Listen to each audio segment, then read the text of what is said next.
അല്ലെങ്കിൽ add on ആണ്. പഴയ നമ്മുടെ ട്രീറ്റ്മെൻറ്റിൻ്റെ കൂടെ ഒരു അഡീഷണൽ ബെനിഫിറ്റ് ഇത് കൊടുക്കത്തുള്ളൂ. അതല്ലാതെ കംപ്ലീറ്റ് ആയിട്ട് ക്യൂർ വിത്ത് പ്രൊസീജിയർ ഇതുവരെ ആകത്തില്ല. അപ്പോൾ ആ FDA അപ്രൂവ്ഡ് മരുന്നുകളോടൊപ്പം പ്രൊസീജിയറുകളൂടെ ചെയ്യുമ്പോൾ നമുക്ക് കൂടുതൽ ആഡഡ് ബെനിഫിറ്റ് കിട്ടും. സാർ, ഇനി മുഖക്കുരു അത് ഉണ്ടാവാനുള്ള പ്രധാന കാരണം? ഓക്കെ, അതെ, വളരെയധികം യുവാക്കൾ സഫർ ചെയ്യുന്ന ഒരു അസുഖമാണ് മുഖക്കുരു. മുഖക്കുരു ഒരു സെബേഷ്യസ് ഗ്രന്ഥി, അതായത് എണ്ണ ഗ്രന്ഥിയുടെ ഒരു അബ്നോർമാലിറ്റിയാണ്, മുഖത്തെ എണ്ണ ഗ്രന്ഥികളുടെ അബ്നോർമാലിറ്റി. ഇത് യൂഷ്വലി കൗമാരപ്രായക്കാർക്ക് കാണുന്നു. കൗമാരപ്രായത്തിൻ്റെ ഹോർമോൺസ് ഇൻഫ്ലുവൻസ് ചെയ്താണ് എണ്ണഗ്രന്ഥി കൂടുതലായിട്ട് എണ്ണ ഉൽപ്പാദിപ്പിക്കുന്നു. അതിൻ്റെ ഓപ്പണിംഗ് അടഞ്ഞു പോകുന്നു. അടഞ്ഞു പോയിട്ട് പല കാരകൾ, ബ്ലാക്ക് ഹെഡ്സ്, വൈറ്റ് ഹെഡ്സ് ഉണ്ടാകുന്നു. പിന്നെ അത് പഴുക്കുന്നു, ഇൻഫെക്റ്റഡ് പസ്റ്റ്യൂൾസ് ആകുന്നു, നോഡ്യൂൾസ് ആകുന്നു. അത് ഹീല് ചെയ്യുമ്പോൾ അവിടെ കറുത്ത പാടുകൾ ഉണ്ടാകുന്നു. വളരെ വലിയ നോഡ്യൂൾ സിസ്റ്റൊക്കെ ആണെങ്കിൽ അത് ഹീൽ ചെയ്യുമ്പോൾ കുഴികളുണ്ടാകുന്നു. ഇതൊക്കെ വളരെ ഡിഫറെൻറ്റ് സ്റ്റേജസ് ഓഫ് മുഖക്കുരു. അപ്പം മെയിൻലി അതൊരു കൗമാരപ്രായക്കാരുടെ ഒരു പ്രോബ്ലമാണ്. ഹോർമോണൽ ഇൻഫ്ലുവൻസ് ഉണ്ട്. അപ്പം ഇത് ഒരു ആഴ്ചയിൽ ഒരു മാസം കൊണ്ട് ക്യൂർ ചെയ്യാൻ പറ്റുമെന്ന് ചോദിച്ചാൽ ഇല്ല. ആ ഒരു കൗമാരപ്രായത്തിൻ്റെ ഹോർമോണൽ ഇൻഫ്ലുവൻസ് ഉള്ളിടത്തോളം കാലം മുഖക്കുരു വന്നുകൊണ്ടിരിക്കും. അപ്പോൾ അതിനെ കൺട്രോൾ ചെയ്ത് നിർത്തണം. ഇപ്പം മിക്ക പഴയ ആൾക്കാർ, ഇപ്പം വളരെ മുതിർന്നവർ ഇപ്പം എന്നോട് സ്ഥിരം ചോദിക്കുന്ന ഈ മുഖക്കുരുവൊക്കെ ട്രീറ്റ് ചെയ്യണം, ഒന്നും ചെയ്തില്ലെങ്കിൽ തന്നെയും ഒരു പ്രായം കഴിയുമ്പോൾ പോവില്ലേ എന്ന് എന്നോട് സ്ഥിരം ചോദിക്കുന്ന ഒരു ചോദ്യമാണ്. പക്ഷേ ഞാൻ അവരോട് പറയുന്ന അതെ, ഒരു പ്രായം കഴിയുമ്പോഴത്തേക്ക് പോകും. പക്ഷേ അതുവരെ സിവിയർ മുഖക്കുരു ഉണ്ടാകുമ്പോൾ അത് നമ്മുടെ മുഖത്തെ സ്കാർ ചെയ്യും. അപ്പോൾ മുഖക്കുരു ഉള്ള ഒരാൾക്കേ അതിൻ്റെ വിഷമം അറിയത്തുള്ളൂ. വളരെ സിവിയർ മുഖക്കുരു വരുമ്പോൾ അത് നമ്മുടെ കോൺഫിഡൻസിനെ അത്രത്തോളം ബാധിക്കും. അപ്പം കോൺഫിഡൻസിനെ ബാധിക്കുമ്പോൾ നമ്മുടെ കാര്യക്ഷമത അല്ലെങ്കിൽ എഫിഷ്യൻസിയും കുറഞ്ഞു വരുന്നു. ഒരു ഇൻഫീരിയോറിറ്റി കോംപ്ലക്സ് എപ്പോഴും ആ മുഖക്കുരു ഉള്ളവർക്ക് ഉണ്ടാകും. അപ്പോൾ അതുമൂലം ഈവൻ മുഖക്കുരു മാറിക്കഴിഞ്ഞാൽ ആ ഒരു കോംപ്ലക്സ്, ആ ഒരു ഇൻഫീരിയോറിറ്റി കോംപ്ലക്സ് ചിലപ്പോൾ നിലനിൽക്കും. അതുകൊണ്ട് തന്നെ മുഖക്കുരു ട്രീറ്റ് ചെയ്യുന്നത് വളരെ അത്യാവശ്യമാണ്. സിവിയറിറ്റി കുറച്ച് നിർത്തിക്കഴിഞ്ഞാൽ അവരുടെ കോൺഫിഡൻസ് ഇമ്പ്രൂവ് ആവുകയും അവരുടെ കാര്യക്ഷമത ഇമ്പ്രൂവ് ആവുകയും ചെയ്യും. ആൻഡ് സ്കാർസിനെ പ്രിവെൻറ്റ് ചെയ്യാം. കറക്റ്റ് ടൈമിൽ നമ്മൾ മുഖക്കുരുവിനെ ട്രീറ്റ് ചെയ്യുകയാണെങ്കിൽ അതുമൂലമുള്ള കുഴികളും കറുത്ത പാടുകളും സ്കാർസും ഉണ്ടാകത്തില്ല. അല്ലെങ്കിൽ സ്കാർ ട്രീറ്റ്മെൻ്റ് ആണ് ലേറ്റർ ഉദ്ദേശിക്കുന്നതെങ്കിൽ അത് മുഖക്കുരുവിനെ ട്രീറ്റ് ചെയ്യുന്നതിനെക്കാട്ടും കോസ്റ്റ്ലിയാണ്. സ്കാർ ട്രീറ്റ്മെൻറ്റ് നമുക്ക് പ്രൊസീജിയേഴ്സ് ഉണ്ട്, ഡെർമാ റോളർ, സബ്സിഷൻ, ലേസർ, ഇതെല്ലാം വളരെ വളരെ കോസ്റ്റ്ലി പ്രൊസീജിയേഴ്സാണ്. പക്ഷേ മുഖക്കുരു ട്രീറ്റ് ചെയ്യുന്നത് വളരെ ചീപ്പാണ്. അപ്പോൾ മുഖക്കുരു ഉള്ള സമയത്ത് ട്രീറ്റ് ചെയ്യുകയാണെങ്കിൽ നമുക്ക് ഭാവിയിൽ സ്കാർ ട്രീറ്റ്മെൻറ്റും ഒഴിവാക്കാവുന്നതാണ്. ഈ മുഖക്കുരു ഉള്ളവർ എപ്പോഴും മുഖം കഴുകിക്കഴിഞ്ഞാൽ മുഖക്കുരു ഒരു പരിധിവരെ ഇല്ലാതാക്കാൻ നല്ല പ്രവണതയാണ്. കാരണം ഞാൻ പറഞ്ഞതുപോലെ മുഖക്കുരു പൊതുവെ എണ്ണമയം കൂടുതലുള്ളവർക്ക് കാണുന്നതാണ്. എണ്ണഗ്രന്ഥി അടയുമ്പോൾ ഉണ്ടാകുന്ന ഒരു അസുഖമാണ്. അപ്പോൾ എപ്പോഴും മുഖം കഴുകുന്നതുകൊണ്ട് നമ്മുടെ എണ്ണമയം കുറയ്ക്കാം. പ്ലസ് മുഖക്കുരുവിൻ്റെ ആ പോഴ്സ് അടയുന്നത് നമുക്ക് പ്രിവെൻറ്റ് ചെയ്യാം. അപ്പോൾ ഇടയ്ക്കിടയ്ക്ക് കഴുകുന്നത് നല്ലതാണ്. ഒരു മൈൽഡ് ക്ലെൻസർ, ഓയിലി സ്കിന്നിന് വേണ്ട ഒരു മൈൽഡ് ക്ലെൻസർ അല്ലെങ്കിൽ സാലിസിലിക് ആസിഡ് അടങ്ങുന്ന ഒരു ക്ലെൻസർ വെച്ച് മുഖം റിപ്പീറ്റഡായിട്ട് കഴുകുന്നതും വളരെ നല്ലതാണ്. ഡയറ്റ് വളരെ ഇമ്പോർട്ടൻ്റ് ആണ് മുഖക്കുരുവിന്. മുഖക്കുരുവിന് ചില ഭക്ഷണ സാധനങ്ങൾ മുഖക്കുരു കൂട്ടുന്നു. അത് ഇപ്പോൾ പബ്ലിഷ് ചെയ്ത ആർട്ടിക്കിൾസിലെല്ലാം പാൽ പ്രോഡക്ട്സും പാലും വളരെ നൊട്ടോറിയസ് ആണ് മുഖക്കുരു കൂട്ടാൻ. അതിന് പല മെക്കാനിസം പറയുന്നുണ്ട്.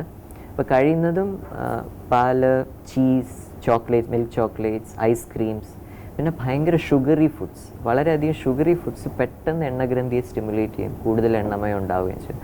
അപ്പോൾ കഴിയുന്നതും ഷുഗറി ഫുഡ്സും പാൽ പ്രോഡക്ട്സും റെസ്ട്രിക്റ്റ് ചെയ്യുന്നത് വളരെ നന്നായിരിക്കും. മിറിൻഡ, ഫാൻഡ, പെപ്സി, ടാങ്, ഇതുപോലെ പല പല കാർബണേറ്റഡ് ഷുഗറി ഡ്രിങ്ക്സ് ഉണ്ടല്ലോ, അതും കഴിയുന്നതും ജങ്ക് ഫുഡ്സും ഇതെല്ലാം ഒന്ന് ലിമിറ്റ് ചെയ്യുന്നതായിരിക്കും നല്ലത് മുഖക്കുരുക്കാർക്ക്. പിന്നെ കഴിയുന്നതും മുഖത്ത് ക്രീമുകൾ തേക്കാതിരിക്കുക. കാരണം ക്രീമുകൾ മിക്കതും ഗ്രീസിയാണ്, ഓയിലിയാണ്. ഓൾറെഡി ഓയിൽ ഗ്രന്ഥി അടയുന്നു, ഓയിൽ ഗ്രന്ഥി കൂടുതലായിട്ട് ആക്റ്റീവ് ആയിരിക്കുന്ന സ്റ്റേറ്റാണ് മുഖക്കുരു. അപ്പോൾ കഴിയുന്നതും കൂടുതൽ ഓയിലി ക്രീംസ് തേക്കാതിരിക്കുന്നതായിരിക്കും നല്ലത്. ഈ മുഖത്ത് കുരുവുള്ളവർ ഏത് തരം ഫേസ് വാഷ്, സോപ്പൊക്കെ യൂസ് ചെയ്യുന്നത്? ഞാൻ സോപ്പ് റെക്കമെൻഡ് ചെയ്യാറില്ല. യൂഷ്വലി ഫേസ് വാഷാണ് റെക്കമെൻഡ് ചെയ്യുന്നത്. കാരണം സോപ്പ് കുറച്ച് ആൽക്കലൈനാണ്, സ്കിന്നിനെ ഇച്ചിരിയും കൂടി ഇറിറ്റേറ്റ് ചെയ്യുന്നു. Face wash usually skin pH അല്ലെങ്കിൽ അസിഡിക് pHലാണ് മെയിൻറ്റെയിൻ ചെയ്യുന്നത്. അപ്പോൾ മുഖക്കുരുക്കാർക്ക് സാലിസിലിക് ആസിഡ് അടങ്ങുന്ന ഫേസ് വാഷസ് വളരെ നല്ലതാണ്. സാലിസിലിക് ആസിഡും സിങ്കും അടങ്ങുന്നത്. സാലിസിലിക് ആസിഡിന് ഒരു കെരട്ടോലൈറ്റിക് പ്രോപ്പർട്ടി ഉണ്ട്. അതായത് ഈ സെബേഷ്യസ് ഗ്രന്ഥി അടഞ്ഞു പോകുന്നതിനെ ഒന്ന് ഓപ്പൺ ഔട്ട് ആക്കാനും എണ്ണമയം കുറയ്ക്കാനും നല്ലതാണ് സാലിസിലിക് ആസിഡ്. ഞാൻ യൂഷ്വലി മോക്കുരുക്കാർക്ക് ഒരു സാലിസിലിക് ആസിഡ് അടങ്ങുന്ന ഫേസ് വാഷാണ് റെക്കമെൻഡ് ചെയ്യാറ്.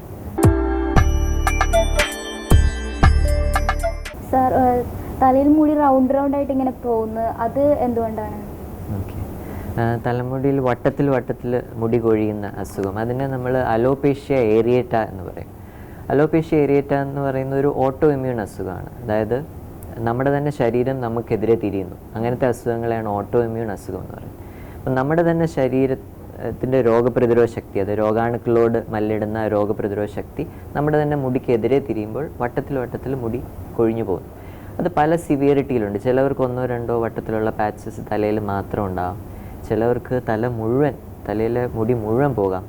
അതിനെ അലോപേഷ്യ ടോട്ടാലിസ് എന്ന് പറയും. ചിലവർക്ക് തലയിലെ മാത്രമല്ല ശരീരത്തിലെ എല്ലാ മുടിയും നഷ്ടപ്പെടാം ഈ അസുഖത്തിൻ്റെ ഭാഗമായിട്ട്. അതിനെ അലോപേഷ്യ യൂണിവേഴ്സാലിസ് എന്ന് പറയും. അപ്പോൾ ഇതിൻ്റെ ട്രീറ്റ്മെൻറ്റ് ഇച്ചിരി കൂടെ ട്രിക്കിയാണ്. കാരണം നമ്മുടെ തന്നെ ശരീരമാണ് നമ്മുടെ എതിരെ തിരിയുന്നത്. അപ്പം ട്രീറ്റ്മെൻറ്റ് സാധാരണ മുടി ഒഴിച്ചിൽ പോലെയല്ല. ടോപ്പിക്കൽ സ്റ്റിറോയിഡ്സ്, മിനോക്സിഡിൽ സൊല്യൂഷൻ, പിന്നെ ഈവൻ ഇഞ്ചെക്ഷൻ, ചെറിയ വട്ടത്തിലുള്ള പാച്ചസ് ആണെങ്കിൽ ആ പാച്ചിൻ്റെ ഉള്ളിലേക്ക് ചെറിയ ഇഞ്ചെക്ഷൻസ് എടുത്തു കഴിഞ്ഞാൽ നമുക്ക് മുടി തിരിച്ച് വരുത്താവുന്നതാണ്. അപ്പം സിവിയറിറ്റി അനുസരിച്ച് ട്രീറ്റ്മെൻറ്റ് വേരി ചെയ്യും. പിന്നെ യൂഷ്വലി ഇതൊരു ഓട്ടോ ഇമ്മ്യൂൺ അസുഖം ആയതുകൊണ്ട് വേറെ ഓട്ടോ ഇമ്മ്യൂൺ അസുഖം ഉണ്ടോ എന്നും കൂടെ ഒന്ന് ചെക്ക് ചെയ്യുന്നത് വളരെ നല്ലതാണ്. ഉദാഹരണമായിട്ട് തൈറോയിഡ്, ഡയബറ്റിസ്, അങ്ങനെ എന്തെങ്കിലും വേറെ ഓട്ടോ ഇമ്മ്യൂൺ അസുഖം ഉണ്ടോ എന്നും കൂടെ ഒന്ന് ചെക്ക് ചെയ്തത് നല്ലതാണ്. സാർ, അതുപോലെ തന്നെ അകാല നര. ഓക്കെ, അകാല നര ഇപ്പോൾ ഈ ആധുനിക യുഗത്തിൽ വളരെയധികം ആൾക്കാർ സഫർ ചെയ്യുന്ന ഒരു ഡിസീസാണ്. കുറേ യങ്സ്റ്റേഴ്സ് എൻ്റെ ക്ലിനിക്കിൽ വരുന്നുണ്ട് അകാല നരയായിട്ട്. ഇപ്പോൾ അകാല നര നമ്മൾ പ്രിമച്യൂർ ഗ്രേയിങ് അല്ലെങ്കിൽ കനൈറ്റിസ് എന്ന് പറയും. ഇതിൻ്റെ കോസ് ഇപ്പോഴും വൈദ്യശാസ്ത്രം ഇത്ര അഡ്വാൻസ്ഡ് ആയിട്ട് പോലും നമുക്ക് എക്സാക്റ്റ് കാരണം എന്തുകൊണ്ട് നര വരുന്നു എന്നുള്ളത് ഇതുവരെ അറിയത്തില്ല. കുറച്ച് പോസ്റ്റുലേറ്റ്സ് അല്ലെങ്കിൽ തിയറീസ് മാത്രമാണ് നമുക്കുള്ളത്. അതിലൊരു തിയറി പറയുന്നത് ജനറ്റിക്, അതായത് പാരമ്പര്യമായിട്ട് കിട്ടുന്ന നര. അപ്പോൾ ആദ്യം തന്നെ പേഷ്യൻറ്റിനോട് ചോദിക്കേണ്ട ചോദ്യം അമ്മയും അച്ഛനും നേരത്തെ നരച്ചു എന്നുള്ളത്. അപ്പോൾ ഈ നര വരുന്നത് നമ്മുടെ ഹെയറിൻ്റെ താഴെയുള്ള കളർ ഉൽപ്പാദിപ്പിക്കുന്ന മെലനോസൈറ്റ്സ് പെട്ടെന്ന് ഏജ് ആകുന്നതുകൊണ്ട് അല്ലെങ്കിൽ വയസ്സാകുന്നുണ്ട്. അപ്പോൾ അച്ഛനും അമ്മയും നേരത്തെ നരച്ചിട്ടുണ്ടെങ്കിൽ നമ്മളും നേരത്തെ നരയ്ക്കാനുള്ള ചാൻസ് നമുക്ക് കൂടുതലാണ്. അങ്ങനെ ഹെറിഡിറ്ററി അല്ലെങ്കിൽ ഫാമിലി ഹിസ്റ്ററി ഉള്ള നരയിലാണ് ഏറ്റവും ട്രീറ്റ്മെൻറ്റ് റെസിസ്റ്റൻ്റ് അല്ലെങ്കിൽ ട്രീറ്റ്മെൻറ്റ് അധികം ചെയ്യാതിരിക്കുന്നതായിരിക്കും നല്ലത് അത്തരം പേഷ്യൻസിന്. കാരണം ട്രീറ്റ്മെൻറ്റ് കൊണ്ട് അധികം ബെനിഫിറ്റ് അവർക്ക് കിട്ടത്തില്ല. ഡയറക്റ്റ്ലി അവരോട് ഹെയർ ഡൈ യൂസ് ചെയ്യുന്നതിനെ പറ്റി, ഹെയർ കളർ യൂസ് ചെയ്യുന്നതിനെ പറ്റി റെക്കമെൻഡ് ചെയ്യുകയാണ് യൂഷ്വലി പതിവ്. മറ്റുള്ളവർക്ക് മറ്റുള്ള കാരണങ്ങളായിട്ട് പറയപ്പെടുന്നത് സ്ട്രെസ്സ്, വൈറ്റമിൻ ഡെഫിഷ്യൻസീസ്, കാൽഷ്യം, പാൻറ്റോത്തനിൻ, biotin, amino acids deficiency, iron deficiency. ഇപ്പോൾ ലേറ്റസ്റ്റ് ആയിട്ട് അകാല നരയുള്ളവർക്കെല്ലാം വൈറ്റമിൻ ഡി ഡെഫിഷ്യൻസി കണ്ടുവരുന്നു, സിങ്ക് ഡെഫിഷ്യൻസി. സോ അങ്ങനത്തെ ഡെഫിഷ്യൻസീസ് ഉണ്ടോ എന്ന് എക്സാമിൻ ചെയ്യുകയും സപ്ലിമെൻറ്റ് ചെയ്യുകയാണ് മെയിൻ ട്രീറ്റ്മെൻറ്റ്. അപ്പോൾ യൂഷ്വലി അകാല നരയ്ക്ക് നമ്മളൊരു ഹെയറിന് വേണ്ടിയിട്ടുള്ള സപ്ലിമെൻറ്റ്സ് ഒരു 3 തൊട്ട് 6 മാസം വരെ കൊടുക്കുകയും പിന്നെ ലേറ്റസ്റ്റ് ആയിട്ട് ഇപ്പോൾ വേറെ ഒരു പ്രോഡക്റ്റും കൂടെ വന്നിട്ടുണ്ട്. അതും ഒരു മെലിറ്റെയിൻ എന്ന് പറഞ്ഞ ഒരു പ്രോഡക്റ്റ്, അതും തലയിൽ തേക്കാൻ കൊടുക്കാറുണ്ട്. യൂഷ്വലി നല്ല റിസൾട്ട്സ് കിട്ടാറുണ്ട്. ഓക്കെ, ഈ ഡൈ കളറൊക്കെ ഉപയോഗിക്കുമ്പോൾ ഹെയർ പൊഴിയാനായിട്ട്? ഓക്കെ, ഇപ്പം എന്നോട് ചോദിക്കുകയാണെങ്കിൽ ഞാനൊരു കോസ്മെറ്റിക് ഡെർമറ്റോളജിസ്റ്റാണ്. അപ്പം മുടിയിൽ ഹെയർ ഡൈ യൂസ് ചെയ്യാവോ എന്ന് എന്നോട് പേഷ്യൻസ് ചോദിക്കുകയാണെങ്കിൽ നമുക്ക് നല്ല മുടി ഉണ്ടെങ്കിൽ തന്നെ അത് വെളുത്തിരുന്നാൽ അല്ലെങ്കിൽ നരച്ചിരുന്നാൽ അതിനൊരു ഭംഗിയില്ല. അപ്പോൾ മുടി എന്ന് പറഞ്ഞാൽ ഒരു എസ്തെറ്റിക് ഇതിന് വേണ്ടിയിട്ടാണ് അല്ലെങ്കിൽ ഒരു കോസ്മെറ്റിക് അപ്പീലിന് വേണ്ടിയിട്ടാണ് മുടി. അപ്പോൾ അത് നല്ല തിക്കാണെങ്കിലും നരച്ചിട്ടുണ്ടെങ്കിൽ അതിന് ഭംഗിയില്ല. അതുകൊണ്ട് ഞാൻ പേഷ്യൻസിനോട് ഹെയർ ഡൈ യൂസ് ചെയ്യേണ്ട എന്ന് പറയാറില്ല. ഹെയർ ഡൈ യൂസ് ചെയ്തോളൂ എന്ന് തന്നെയാണ് പറയുന്നത്. പക്ഷേ യൂഷ്വലി എല്ലാ പേഷ്യൻസിനും ഹെയർ ഡൈയോട് അലർജി ഉണ്ടാകണമെന്നില്ല. മിക്ക ഹെയർ കളറിലും PPD എന്നൊരു പദാർത്ഥമുണ്ട്. അതാണ് ഹെയറിന് ബ്ലാക്ക് കളർ തരുന്നത്. അപ്പോൾ പണ്ട് കാലത്ത് കുറേ അമോണിയ അടങ്ങുന്ന ഹെയർ കളർ യൂസ് ചെയ്തിരുന്നു. അപ്പോൾ അമോണിയയോട് ഇറിറ്റേഷൻ പൊട്ടൻഷ്യലൊക്കെ കൂടുതലായതുകൊണ്ട് ഇപ്പം മിക്ക ബ്രാൻഡ്സിലും അമോണിയ ഇല്ല. പക്ഷേ PPD ആണ് കളർ കൊടുക്കുന്ന പദാർത്ഥം. വളരെ ചുരുക്കം പേർക്ക് കുറേ വർഷങ്ങൾ ഉപയോഗിച്ച് കഴിഞ്ഞിട്ടും PPDയോട് ഒരു അലർജി ഉണ്ടാകുന്നു. അങ്ങനെ അലർജി ഉണ്ടാകുന്നവർക്ക് ഞാൻ ഒരിക്കലും PPD അടങ്ങുന്ന ഹെയർ ഡൈ റെക്കമെൻഡ് ചെയ്യാറില്ല. അതിപ്പോൾ അവർ ബ്രാൻഡ് മാറ്റിയാലും അല്ലെങ്കിൽ വില കൂടിയ ഒരു ഹെയർ ഡൈയിലേക്ക് മാറിയാലും അല്ലെങ്കിൽ വില കുറഞ്ഞ വേറെ ഒരു ബ്രാൻഡിലേക്ക് മാറിയാലും കളർ കൊടുക്കുന്നത് യൂഷ്വലി PPD എന്ന് പറഞ്ഞൊരു പദാർത്ഥമാണ്. അപ്പോൾ അങ്ങനെയുള്ള പേഷ്യൻസിന് കമ്പനി മാറിയിട്ട് കാര്യമില്ല.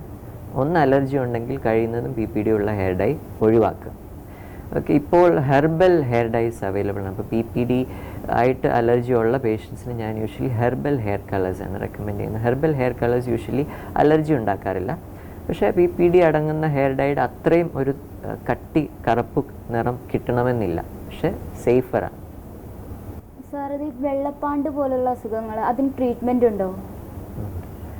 വെള്ളപ്പാണ്ട് അല്ലെങ്കിൽ പാണ്ട് രോഗം നമ്മൾ ലൂക്കോഡെർമ അല്ലെങ്കിൽ വിറ്റിലിഗോ എന്ന് പറയും.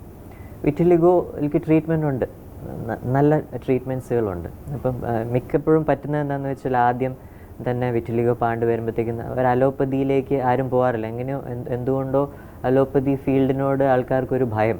അതുകൊണ്ട് ആദ്യം അവർ അലൈറ്റ് ഇതിലേക്കെല്ലാം പോയി ട്രീറ്റ്മെൻറ്റ് ട്രൈ ചെയ്തിട്ട് ശരീരം മുഴുവൻ വിറ്റിലിഗോ ആയി കഴിയുമ്പോഴാണ് യൂഷ്വലി അലോപ്പതിയിലേക്ക് തിരിയുന്നത്. അത് ചെയ്യാതെ വളരെ ഏർലി ആയിട്ട് ലൂക്കോഡെർമ അല്ലെങ്കിൽ വിറ്റിലിഗോ തുടങ്ങുന്ന സമയത്ത് തന്നെ നമ്മളെ സമീപിക്കുകയാണെങ്കിൽ നമുക്ക് വളരെ എഫക്റ്റീവ് ട്രീറ്റ്മെൻറ്റ്സ് ഉണ്ട്.